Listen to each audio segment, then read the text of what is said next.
अस्सलाम वालेकुम, मैं हूं इमरान आज़म और मेरे साथ मौजूद हैं Mahtab Aziz. Election commission of Azad Jammu and Kashmir है, उसकी तरफ से एक ऐलान सामने आया है और ऐलान है आम इंतखाबात के हवाले से। पहले तो ये कहा जा रहा था कि शायद 2 मराइल में ये इंतखाबात होंगे, एक 27 जुलाई को होंगे, लेकिन पुंछ के जो 5 से 7 हल्के हैं सुदनूती और रावलाकोट के, वहाँ पे सिक्योरिटी सिचुएशन की वजह से ये इंतखाबात जो है मुलतवी कर दिए जाएंगे।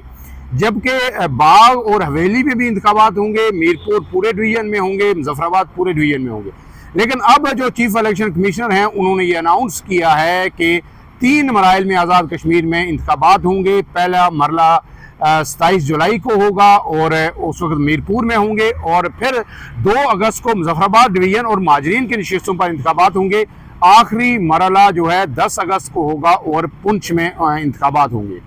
ये प्रेसिडेंट जो है इससे पहले आज़ाद कश्मीर के पार्लिमानी निज़ाम में नहीं मिलती।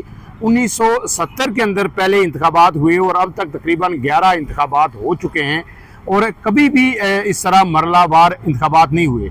ये तो provision election commission of Azad Jammu Kashmir के पास मौजूद है कि कहीं अगर लॉ एंड ऑर्डर की सिचुएशन ख़राब है किसी हल्के में या किसी की जो है डेथ हो जाती है कैंडिडेट की, तो वहाँ पे इंतखाबात जो है मुलतवी किए जा सकते हैं। लेकिन उसके अलावा इस तरह की प्रेसिडेंट हमें पहले कभी नज़र नहीं आई कि मरलावार जो है इंतखाबात हो। महताब अजीज़ साहब, ये क्या हमने भारत से कुछ सीख लिया है? हम वहाँ से इंस्पायर हैं, वहाँ जो है सारा साल मुख्तलिफ रियासतों में भी इंतखाबात चलते रहते हैं और बाज़ दफ़ा तो 3-3, 4-4 महीने लगते हैं। तो क्या उसी चीज़ को सामने रख के तो ये हमने किया, या इतने बड़े सिक्योरिटी खदशात हैं पूरे आज़ाद कश्मीर के अंदर कि एक वक्त में इंतखाबात नहीं हो सकते? अगर नहीं हो सकते तो ये करवाना क्यों ज़रूरी है, और अगर हो रहे हैं तो इनका इम्पैक्ट क्या होगा? जी, बिस्मिल्लाहिर्रहमानिर्रहीम। इमरान साहब, ये अजीबोगरीब किस्म की सूरत हाल इस वक्त हमारे सामने है कि जिसका जैसे आपने कहा कि कोई प्रेसिडेंट पहले नहीं मिलता। ऐसी कोई मिसाल नहीं है कि माजी में कभी भी पाकिस्तान के अंदर या आज़ाद कश्मीर के अंदर ऐसा हुआ हो। और ये भी एक चीज़ है देखने वाली कि ज़ाहिर है आइनी और कानूनी माहिरीन इसके ऊपर बात करेंगे कि क्या जो हमारा इलेक्शन एक्ट है वो इस चीज़ की प्रोविजन देता है कि इस तरीके से मरहलावार इंतखाबात किए जाएँ। क्योंकि देखिए, पहले हमारे यहाँ होता ये था कि 90s के अंदर जो इंतखाबात होते थे वो सूबाई और कौमी असम्बलियों पे एक रोज़ नहीं होते थे, सही है। उनको अलग अलग किया जाता था। और फिर एक आइनी तरमीम के ज़रिए इनको पाबंद किया गया कि एक ही दिन हो ताकि उसका इम्पैक्ट ना हो कि जो एक दूसरे के इलेक्शन पे इम्पैक्ट ना हो, तो उससे कर दिया गया। तो अब ये वाली जो सूरत हाल आई है, ये जो पहली दफ़ा है, तो इसमें इम्पैक्ट होना तो एक लाजमी सी चीज़ है। फिर दूसरी एक बुनियादी चीज़ ये है कि इन इंतखाबात के अनाउंसमेंट को अगर देखा जाए तो इससे तो ऐसा लगता है कि जो एक्शन कमेटी है जिसके बारे में ये कहा गया था कि आवाम ने उसको मुस्तरद कर दिया है, उसकी सारी चीज़ें ख़त्म हो गई हैं उससे, लेकिन वो तो हमें कामयाब होती हुई नज़र आती है कि उसकी जो कॉल थी उसकी वजह से एक ऐसी सूरत हाल वहाँ पे ये जो है ना दिखाई दे रही है कि जिसकी बायस पूरी जो रियासत आज़ाद जम्मू कश्मीर है उसके अंदर एक साथ इंतखाबात मुमकिन नहीं हो रहे। तो अब ये पहला जो उनका टारगेट था या टास्क था, आप समझते हैं उसमें वो कामयाब हो गए? लाजमी सी बात है कि बाहर तो ऐसा ही नज़र आ रहा है। अब ये उसकी वजूहात जो भी हैं, लेकिन एक आम आदमी जब इसको परसीव करेगा तो उसके सामने तो ये चीज़ सामने आएगी कि एक्शन कमेटी अगर नहीं थी और उनका एहतजाज जारी है तो हुकूमत नहीं कर सकी। जितने दावे थे कि पूरे जो है ना वो मामलात बिल्कुल ठीक हैं, एक आध ज़िले में जो मसला है उसके अलावा तो कहीं कुछ भी नहीं है, वो सारी चीज़ें तो यहाँ गलत साबित हो गई हैं। यहाँ पे एक चीज़ तो ये है। दूसरा जो सबसे बड़ा इसके अंदर है कि जब ये इंतखाबात होंगे, अगर ये सूरत हाल ऐसी रहती है, सही है, और किसी एक जगह पे मतलब पहले मरहले में अगर मीरपुर में हो रहे हैं इंतखाबात, तो वहाँ पे अगर कोई गड़बड़ हो जाती है, बिल्कुल सही तो फिर उसका असर जो है वो बाकी इंतखाबात के ऊपर भी पड़ेगा। लोग और ज़्यादा जो है उससे खौफज़दा हो जाएंगे, उसको कर देंगे, और कोई तशद्दुद का वाक़या होता है तो उसके इम्पैक्ट में अगले मरहले डिस्टर्ब होते हुए दिखाई देंगे हमें। तो ये भी एक सूरत हाल जो है ना इस वक्त है। तो मेरा ख्याल है कि अब पता नहीं कि क्या चीज़ें हैं कि जैसे 10 तारीख की बात आई है, तो 10 तारीख से पहले तो 3 जो अगस्त है उसके अंदर तो असेंबली की मियाद भी खत्म हो जाती है। बिल्कुल सही तो है। फिर ये 7 दिन जो है ये कैसे गुजरेंगे? आज़ाद कश्मीर में तो कोई केयर टेकर सेटअप नहीं है। वैसे तो इस दफ़ा पंजाब के अंदर हमने देखा था कि वहाँ पे तो 90 दिन से बहुत आगे चला गया था मामला। सही है। एक केयरटेकर सेटअप का। लेकिन आज़ाद कश्मीर में तो वैसे भी कोई सूरत हाल नहीं है। लेकिन ये बात जो आप पॉइंट उठा रहे हैं, अगर ये जो एक आईनी मुद्दत है कि हमने हर सूरत रियासत की कोशिश थी इलेक्शन कमीशन की कि हुकूमत ख़त्म होने से पहले हमने इलेक्शन हर सूरत करवाने, तो जब एक चीज़ की वायलेशन हो जाएगी तो फिर एक जो है डिवीजन के हो या दोनों बाकी डिवीजन के भी हों, फिर तो आप इसको अगस्त के एंड तक ले जाएं, जब तक हालात ठीक नहीं होते, एक साथ नहीं होते, फिर उसमें भी कोई अमरमानी नहीं है, फिर आप इसको एंड तक क्यों नहीं लेके जाते? नहीं, मैं तो इसको दूसरे तरीके से ये कहना चाह रहा हूँ कि देखें, असल मसला तो ये है कि हालात को ठीक करना चाहिए, जो कोर इशू है उसके ऊपर फोकस करना चाहिए।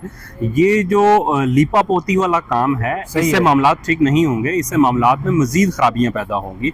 जैसे कि एक इस वक्त देखें जो चीज़ चल रही है, एक आईनी और कानूनी तौर पर रियासत को जब आप कहते हैं कि रियासत के अगेंस्ट लोग खड़े हुए हैं, रियासत का हम लफ्ज़ इस्तेमाल करते हैं, तो रियासत मायदा इमरानी के तहत होती है और वो कानून की नफाज की बुनियाद के ऊपर रियासत कायम होती है। हमने देखा कि आज़ाद कश्मीर में जो लोग अरेस्ट हुए हैं, जो मुजफ्फराबाद के जो मरकज़ी रहनुमा थे, मीर साहब, नाम मेरे जहन में नहीं आ रहा, शौकत नवाज मीर साहब, उनको भी अभी तक किसी अदालत में पेश नहीं किया गया। इसी तरह जो दीगर लोग हैं उनको भी पेश नहीं किया गया।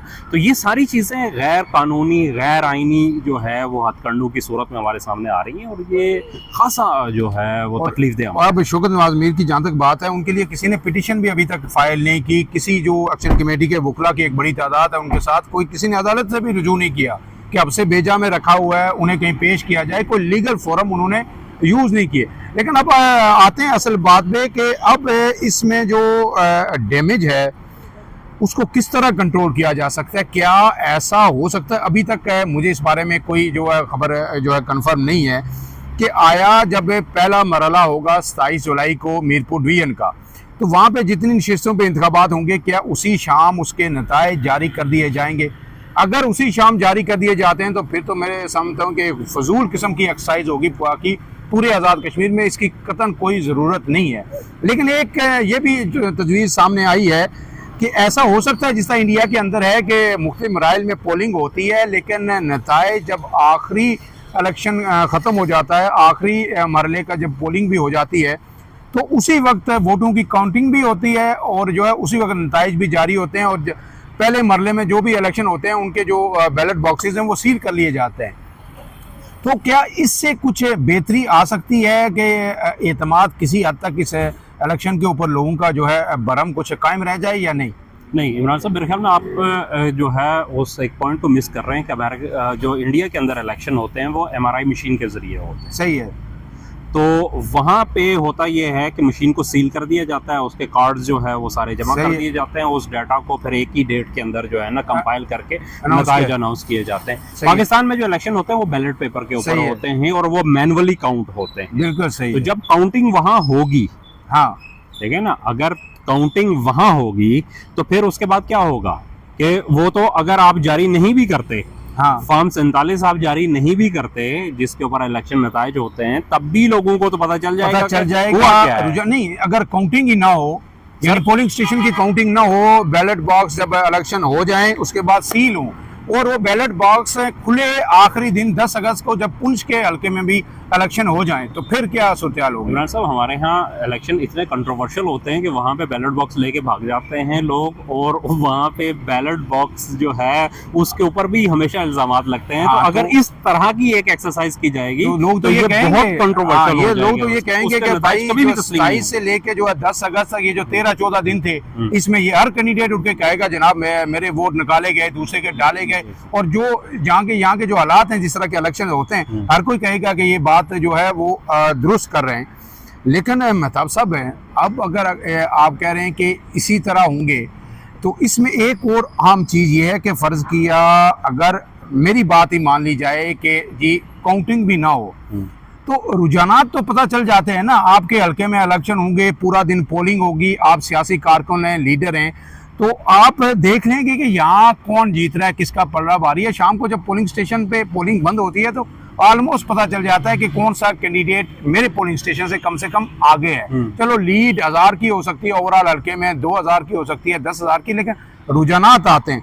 तो क्या उस बुनियाद पर सियासी जमातें जो वफाक की हैं, यहाँ से वफाक में बहुत बड़ा इंटरवीन करती हैं जमातें वहाँ पे, तो हिकमत अमली भी उसी बुनियाद पर दूसरे डिवीज़न की मरतब करेंगी कि मीरपुर में हमें लगता है कि शायद हम 1-2 सीटें लूज़ कर जाएं, जो हमने यहाँ गलतियाँ की वो हम मुजफ्फराबाद में ना करें। और तमाम लीडरशिप जो मीरपुर के अंदर होगी, नून लीग की होगी या पीपल्स पार्टी की होगी, वो उठ के मुजफ्फराबाद चली जाएगी, सारे अपने वसाइल भी वहाँ पे झोंकेगी, वहाँ पे नताइज देगी। वहाँ पे अगर कोई उन्हें फिर भी लगता है कि यहाँ भी हमारी 1-2 सीटें कम है, तो सारा उनका फोकस वहाँ पे होगा और वसाइल, रियासती वसाइल भी इस्तेमाल होंगे, सारी मशीनरी भी इस्तेमाल होगी। तो इससे भी अगर गिनती नहीं होती फिर भी इलेक्शन तो इम्पैक्ट उस पर आएगा ना सर। लेकिन पूरी दुनिया में जब इलेक्शन होते हैं तो उसमें एक चीज़, एक टर्म यूज़ होती है, एग्जिट पोल। एग्जिट पोल का मतलब ये होता है कि जो लोग वोट डाल के बाहर निकलते हैं उनसे पूछा जाता है कि आपने किसको वोट किया, किसको वोट दिया, सही है। और उसकी बुनियाद पे पहले ही एक नताइज जो है ना, नताइज का रुझान मुरतब कर लिया जाता है। ये पूरी दुनिया में के अंदर एक नॉर्मल सी प्रैक्टिस है जो चलती है। तो यहाँ पे भी ऐसा ही होगा, यहाँ पे भी ऐसी तो चीज़ है, ज़ाहिर मीडिया भी होगा वहाँ पे, और आप लोगों को पाबंद नहीं कर सकते कि वो किसी को नहीं बताएंगे या उसके हवाले से अंदर बैठे हुए पोलिंग एजेंट्स होते हैं वो सारी चीज़ें करेंगे।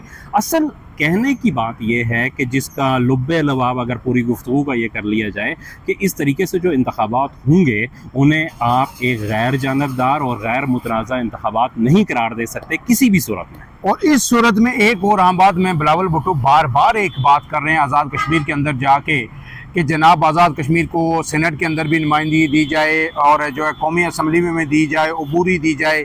GB की अबूरी सूबे की करारदाद वहाँ पे मंजूर हो गई और वो कल एक इंटरव्यू में बिलावल भुट्टो कह रहे थे कि हम किसी सूरत यानी ये कबूल नहीं कर सकते कि आज़ाद कश्मीर का इस दफ़ा का जो इलेक्शन है उस पर कोई एतराज़ आए, क्योंकि इस असम्बली ने बहुत अहम काम करने हैं। तो अहम काम क्या है, यही जिस तरह वो इशारा कर रहे हैं कि GB अबूरी सूबा बन रहा है तो आपको भी कहीं ना कहीं किसी अबूरी हैसियत में जो है नुमाइंदगी दी जाएगी। तो जब इतना बड़ा काम करना है और उससे पहले ही जो इलेक्शन के ऊपर लोगों का जो ट्रस्ट नहीं रहेगा, तो फिर ये क्या, जिसकी लाठी उसकी भैंस, या फिर सब लोगों को हाथ खड़े कर देने चाहिए। सियासतदान तो ऑलमोस्ट खड़े कर चुके हैं। आज सरदार याकूब साहब जो पीपल्स पार्टी के पार्लिमानी लीडर भी हैं और साबिक सदर वज़ीर आज़म हैं, उन्होंने इलेक्शन कमीशन को एक ख़त भी लिखा और उसमें उन्होंने कहा है कि ये इलेक्शन मुलतवी किए जाएँ तमाम आज़ाद कश्मीर के अंदर जब तक इलेक्शन का एक साजगार माहौल नहीं बन जाता। लेकिन उस पर भी कोई सुनवाई नहीं हो रही। नून लीग भी डटी हुई है और इलेक्शन कमीशन भी डटा हुआ है, बाकी जो लोग हैं वो भी डटे हुए हैं। तो फिर इसकी हैसियत क्या रहेगी, हम जा किस तरफ रहे हैं। देखिए इमरान साहब, हो सकता है मेरा और आपका इस बात पे इख्तलाफ हो, लेकिन मसला ये है कि बिलावल भुट्टो साहब जब कहते हैं ना कि किसी को इतराज़ नहीं होना चाहिए, तो वो कह रहे हैं कि फेयर शेयर जो है ना मेरा वो महफूज रहना चाहिए, वरना जो है ना वो हम नहीं मानेंगे। हो सकता है, बिल्कुल हो सकता है। हाँ। बाकी जो मामलात हैं ना, देखें पीपल्स पार्टी इस वक्त हुकूमत में थी तो उसने कोई रेजिस्ट नहीं किया, जो कुछ भी हो रहा था वो उसका पूरा शेयर उसने किया है। सही है। वफाक में भी सारे आईनी ओहदे पीपल्स पार्टी के पास है, बिल्कुल और सही है। उसने किसी किस्म की जो है ना वहाँ पे की। तो इलेक्शन के मौके पे ये चीज़ें, ये टैक्टिसेस होते हैं, इसको किया जाता है। इस वक्त सूरत हाल ये है कि देखें जो करारदाद पेश की गई है GB में, सही है, उसकी हमायत किसने किया है? कुल जमाती हुर्रियत कॉन्फ्रेंस में। बिल्कुल सही, ठीक है। और कुल जमाती हुर्रियत कॉन्फ्रेंस वो है जो चंद दिन पहले कह रही थी कि अगर मुहाजिरीन की सीटों में कमी भी होती है तो ये मसला कश्मीर के लिए बहुत बड़ा जो है ना धचका होगा। सही है। तो अगर वो पाकिस्तान का अबूरी सूबा बन जाता है तो फिर उस पर कोई धचका नहीं आता। तो ये सारी चीज़ें एक फिक्स मैच के तौर पे हमें नज़र आ रही हैं और ये आगे बढ़ती चली जा रही हैं। आखिरी बात महताब साहब, इसको कंक्लूड करें कि आपने कहा हुर्रियत कॉन्फ्रेंस ने भी हमायत कर दी GB के करारदाद की, बेशक सुबह बना लें।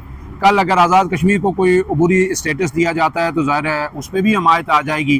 और GB के अंदर आपने देखा पीपल्स पार्टी, नून लीग और जो इस्तेकाम पाकिस्तान पार्टी है, सब ने सपोर्ट किया। तो क्या जो लोगों के खदशात थे कि 5 अगस्त 2019 को भारत ने जो कुछ किया वो या तो जो एक रीजनल अंडरस्टैंडिंग थी या इंटरनेशनल अंडरस्टैंडिंग थी, और एक अंडरस्टैंडिंग की बुनियाद पे ये हो रहा है। और 2020 के अंदर पाकिस्तान ने भी वही काम करना था, शायद कुछ डिले हो गया 2026 तक। तो आप क्या समझते हैं, ये कंसेंसस के साथ है?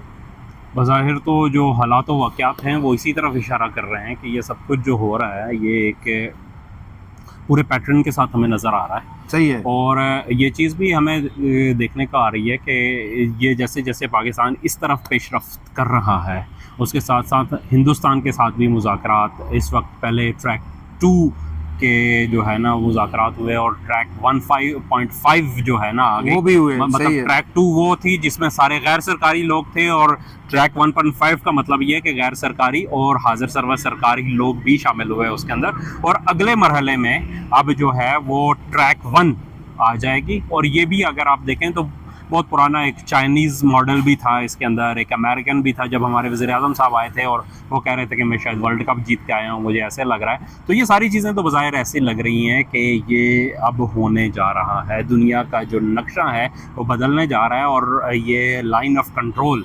मुस्तकबिल में एक हमें मुस्तकिल सरहद के तौर पे हमें नज़र आएगी। तो हालात व वाक़यात तो इस तरफ इशारा कर रहे हैं। बाकी चीज़ें कैसे जाती हैं, ज़रा मेरे पास कोई ऐसी कि जो है ना वो इन्फॉर्मेशन नहीं है कि जिसको मैं शेयर कर सकूँगा ये चीज़ हो गया है और ये होगा, लेकिन हालात और वाक़यात इसी तरफ इशारा कर रहे हैं। नाज़रीन, जो आज़ाद कश्मीर में 2023 के बाद से कुछ खदशात का इज़हार किया जा रहा था, जो अफरा तफरी थी, जो माहौल था, लोग अपनी अपनी बोलियाँ बोल रहे थे। कुछ कह रहे थे कि जनाब ये बिल्कुल जेन्युइन एक स्ट्रगल है, इसका जो आज़ाद कश्मीर की जो हैयत है, जो शनाख्त है, उस पर कोई फ़र्क नहीं पड़ेगा। लेकिन कुछ लोग जो इन खदशात का मुसलसल इज़हार कर रहे थे कि आगे चल के एक स्टेज ऐसा आएगा कि आज़ाद कश्मीर के अंदर ये सारा निज़ाम लपेट दिया जाएगा।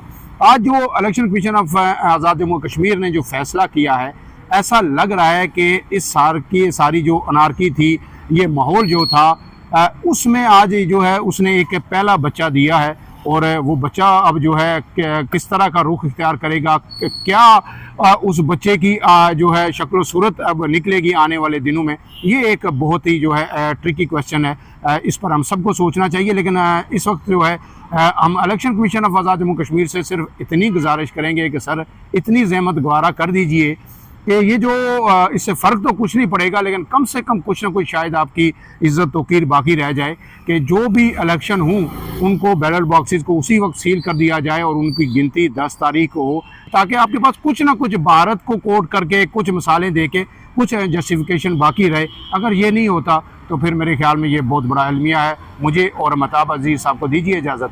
अल्लाह हाफ़िज़।